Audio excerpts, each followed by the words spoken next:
Hello guys, happy new year साथीहरू।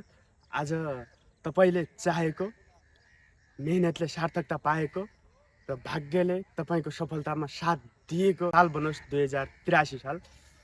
र साथसाथै नयाँ जोस र नयाँ उमङ्ग र सफलताको शिखर प्राप्त गर्ने साल बनोस् भन्न चाहन्छु। हेलो गाइज, स्वागत छ तपाईँलाई फेरि पनि टप अन राइजमा। म हेमराज छेत्री।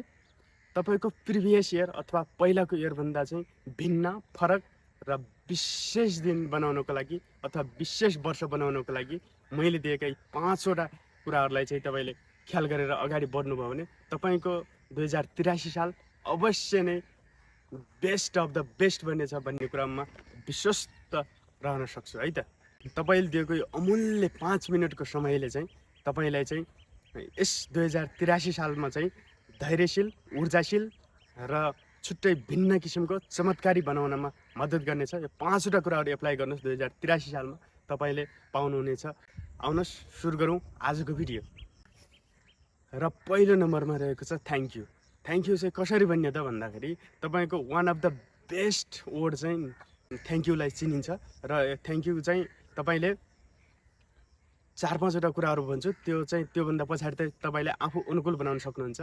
पहिलो चाहिँ हेल्थको चाहिँ तपाईँको जस्तोसुकै कुनै पनि बडी पार्टमा चाहिँ इस्यु भए पनि तपाईँले पूर्ण रूपमा आन्तरिक वा बाह्य रूपमा पूर्ण रूपमा स्वस्थ छु भनेर चाहिँ भन्न सक्नुहुन्छ। थ्याङ्क यू सो मच भगवान्, अथवा thank you so much universe, यो मेरो अद्भुत एन्ड आन्तरिक र बाह्य रूपमा पूर्ण रूपमा स्वस्थ गराइदिएकोमा भन्न सक्नुहुन्छ। र दोस्रो चाहिँ तपाईँको सम्बन्ध, जति पनि तपाईँका सम्बन्धहरू छन्, जति पनि तपाईँका रिलेसन्सहरू छन्, ती सबैलाई चाहिँ तपाईँले थ्याङ्क यू भन्न सक्नुहुन्छ। जस्तो तपाईँको परिस्थिति आएको बेला, परेको बेला साथ सपोर्ट दिएको र परिवारमा जस्तोसुकै अवस्थामा तपाईँलाई चाहिँ साथ सपोर्ट दिएको अवस्थामा चाहिँ तपाईँले भन्न सक्नुहुन्छ thank you so much, thank you so much universe, कि मलाई परिस्थिति आएको बेला चाहिँ पूर्ण रूपमा साथ सपोर्ट दिने सम्पूर्णलाई चाहिँ म थ्याङ्क यू सो मच भनेर चाहिँ तपाईँले भन्न सक्नुहुन्छ।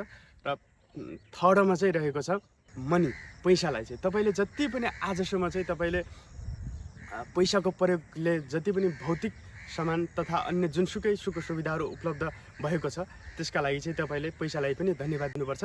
र तपाईँले यसरी भन्न सक्नुहुन्छ thank you so much money, कि तपाईँले गर्दा चाहिँ मैले जति पनि मलाई भौतिक सुख सुविधाहरूको आवश्यकता पर्छ त्यसको लागि थ्याङ्क यू सो मच भनेर भन्न सक्नुहुन्छ। र 4 नम्बरमा रहेको छ तपाईँले चाहिँ आफ्नो अनुकूल चाहिँ जति पनि पोजिटिभ वेमा तपाईँको पोजिटिभ बनाउन अथवा तपाईँले चाहिँ त्यो भएको जति पनि राम्रो कुरा छ त्यसलाई चाहिँ तपाईँले थ्याङ्क यू भन्न सक्नुहुन्छ। अब हामी जान्छौँ दोस्रो नम्बरमा।